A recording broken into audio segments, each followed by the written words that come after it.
என்னடா பண்ற? அடா பாவி, டேய் டேய் ஆன்ஸ் எடுத்து போது பார்க்குறேன். மேலே உக்காந்தி இந்த மெலோடி சாங்கோட அலைங்களோட இந்த கிளிப்போட எலிவேஷன் பார்த்தீங்கன்னா 40 to 80 மீட்டர்ஸ் கிட்ட இருக்குன்ற. சேட்டா பரோட்டா பீஃப் எவ்வளோ கிடைக்கும்?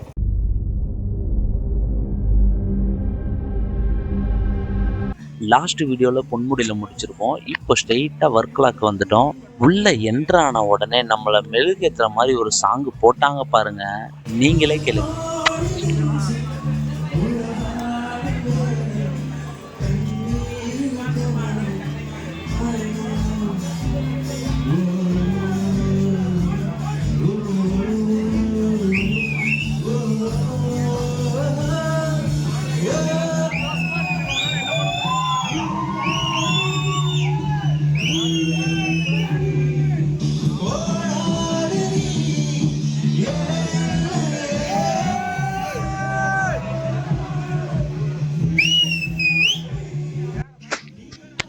வர்க்கலாவை ஏன் மினி கோவான்னு சொல்கிறாங்கன்னா, இங்கே இருக்க நைட் லைஃப் தான். எங்கே பார்த்தாலும் சும்மா பாட்டை போட்டு வைபு பண்ணிக்கிட்டே இருக்காங்க. ஃப்ரெண்ட்ஸோடு வந்தோன்னா சிறப்பான தரமான சம்பவங்களை செஞ்சுட்டு போகலாம்.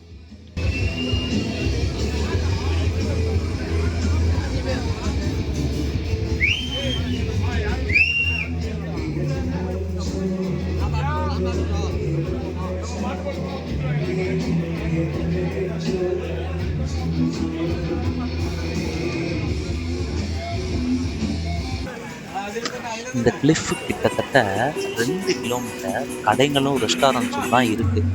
என்ன வேணுமோ பர்ச்சேஸ் பண்ணிக்கலாம். பட் எல்லாமே கொஞ்சம் இல்லை, ரொம்பவே காஸ்ட்லியாக தான் இருக்குது.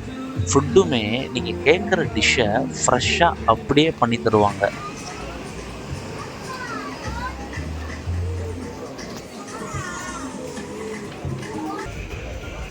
பீச்சில் ஒரு சீனை பார்த்தேன்.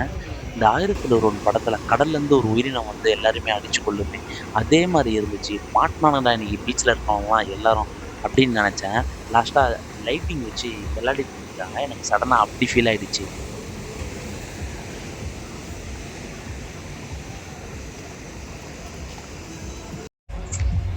இப்போ ஒரு ரெஸ்டாரண்ட்டை காட்டுறேன் பாருங்கள். கப்புள்ஸ்க்காகவே கட்டின மாதிரி இருக்குது. உங்களுக்கு ரொம்ப பிடிச்ச பர்சனோட வந்தீங்கன்னா ஜாலியாக ரிலாக்ஸ்டாக மேலே உக்காந்தி இந்த மெலோடி சாங்கோட அலைங்களோட சத்தத்தை ஃபீல் பண்ணிங்கன்னா ஆஹா என்னமா இருக்கு. மறுபடியும் சொல்கிறேன், உங்களுக்கு பிடிச்ச பர்சனோட வந்தீங்கன்னா அப்படி இருக்கும். நான் இதோட ஸ்டாப் பண்ணிவிட்டு ரிட்டன் கிளம்பிடலான்னு முடிவு பண்ணிட்டேன். வர்க்கலாவோட மார்னிங் லைஃப் பார்க்கலாம் வாங்க. இந்த கிளிஃப்ல இருந்து பீச்சை பார்க்குறதுக்கே ஒரு மாதிரி டிஃப்ரெண்ட்டாக நல்லா இருக்குது. நம்ம மோஸ்ட்லி வந்து கிரவுண்ட் லெவலில் இருந்து பீச்சை பார்த்துருக்கோம். இது கொஞ்சம் ஹைட்டில் இருக்கிறதால நல்லாவே கிளியராகவே தெரியுது எல்லாமே. இந்த கிளிஃபோட எலிவேஷன் பார்த்தீங்கன்னா 40 to 80 மீட்டர்ஸ் கிட்ட இருக்குன்ற மாதிரி போட்டிருக்கு. இதே மாதிரி பீச் வேறு எங்கேயாவது இருக்குமான்றது எனக்கு தெரியல. யாருக்காவது தெரிஞ்சதுன்னா கமெண்ட் பண்ணுங்கள்.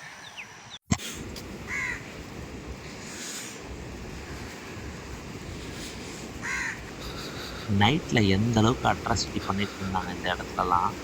மார்னிங்கில் பார்த்தீங்கன்னா ஆள் நடமாட்டமே எனக்கும் இந்த இடத்துக்கும் சம்மந்தமே இல்லாத மாதிரி இருக்குது.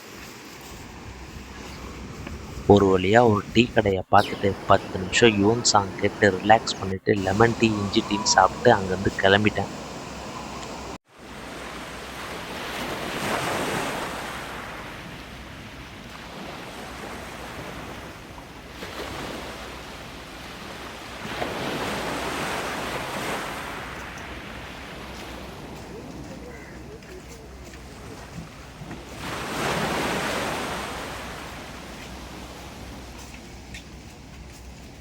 வர்க்கலாவிலேருந்து கிளம்பிட்டோம். நான் இங்கே எங்கே ஸ்டே பண்ணியிருந்தேன்னா கே ஹாஸ்டல்ன்ட்டு ஒரு டார்மெண்ட்டில் தான் ஸ்டே பண்ணியிருந்தேன்.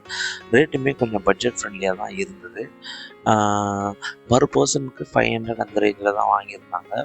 வீக் டேஸ்னால் இன்னுமே கம்மி பண்ணுவாங்க போல். நீங்கள் கேங்காக வந்தீங்கன்னா கூட இங்கே ட்ரை பண்ணி பாருங்கள். இப்போ டைம் 8:30 ஆகுது. இங்கேருந்து சென்னைக்கு 690 கிலோமீட்டர் 12 hours 30 minutes காட்டுது. நாம் இப்போ கிளம்புனா தான் மிட் நைட்லேயாவது போய் ரீச் ஆக முடியும். எந்த ரூட்டில் போக போகிறோன்னா ஆயூர் தென்மலா செங்கோட்டை வழியாக மதுரை பைபாஸ் பிடிச்சி ஸ்ட்ரெயிட்டாக அப்படியே போயிட போகிறோம்.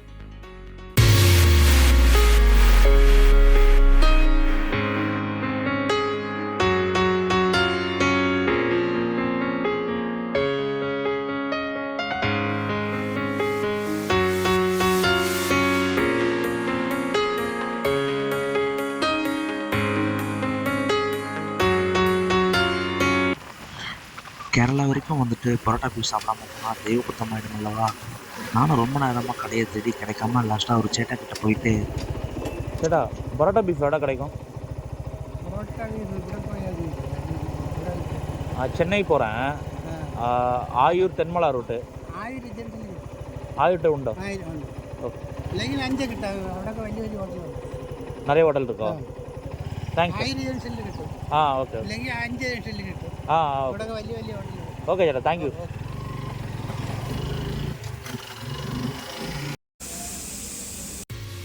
போயிட்டே இருக்கும்போது ரப்பர் மரத்தோட்டத்தை பார்த்தேன். ஒரு கியூரியாசிட்டியில் இங்கே இருக்கவங்க கிட்ட போயிட்டு இது எப்படி மேனுஃபேக்சர் பண்ணுறாங்கன்னு கேட்ட உடனே அவங்க என்ன சொன்னாங்கன்னா, இந்த மரத்துலேருந்து வர பாலை எடுத்து உறைய வச்சு அதுக்கப்புறம் மிஷினில் போட்டு சீட்டாக்கி 3 to 5 days காய வச்சதுக்கப்புறம் எடுத்து ரப்பராக யூஸ் பண்ணிக்கலாம் அப்படின்ற மாதிரி சொன்னாங்க. ஏன் கீழே மட்டும் கட் பண்ணியிருக்காங்க, மேலே பால் வருமான்னு கேட்டதுக்கு, இந்த மரத்தில் எங்கே வேணால் பால் வரும், ஆனால் கீழே வர்றது வந்து கொஞ்சம் குவாலிட்டியாக இருக்கும் அப்படின்ற மாதிரி சொல்லியிருக்காங்க. ஏதோ வந்துட்டானுங்களா மாப்பிள்ளைங்க, பாவம் பசி போல் என்னதான் பண்ணுறதுன்னு தெரியாமல் போயிட்டுருக்கு.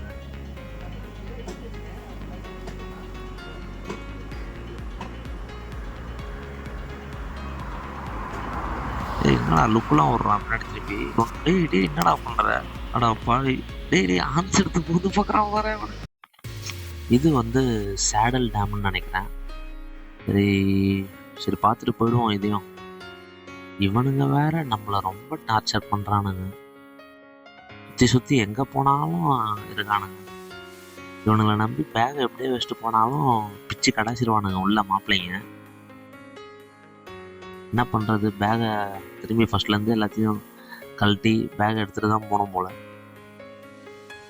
மேலே போயிட்டு பார்த்ததுக்கப்புறம் பெருசாக ஒன்றும் இல்லை, இது சீசனல் டைம் இல்லைன்றதால இங்கே எதுவும் போட்டிங்லாம் பெருசாக பண்ணலன்னு நினைக்கிறேன். பட்டு ஓகே தான், சும்மா வந்து பார்த்துட்டு போகலாம் அவ்வளோதான், மற்றபடி வேறு எதுவும் பெருசாக இல்லை இங்கே. குட்டிப்பையா, சுட்டி குழந்தை.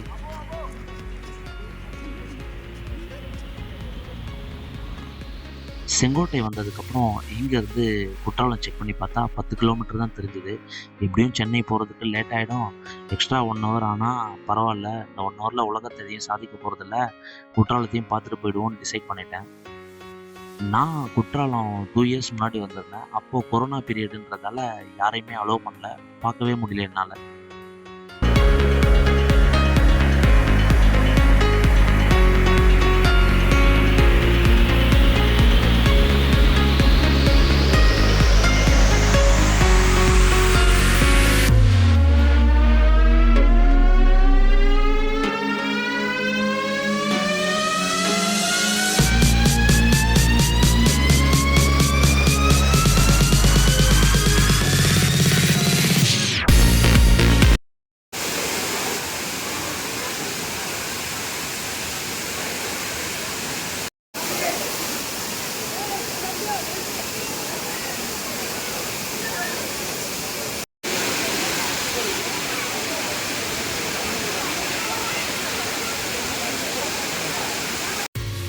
கைஸ், சவுத் இந்தியா ட்ரிப்போட எண்டுக்கு வந்தாச்சு. 5 nights 4 days 8 places, நல்ல சூப்பரான அருமையான சோலோ ட்ரிப்பாக இருந்துச்சு. இனிமே வழக்கமான மிஷின் லைஃப்குள்ளே என்ட்ராக வேண்டியதான் 9 to 6. மீண்டும் அடுத்த ட்ரிப்பில் உங்களை சந்திக்கும் வரை என்றும் அன்புடன் biking ends Ashok. Thanks for வாட்சிங்.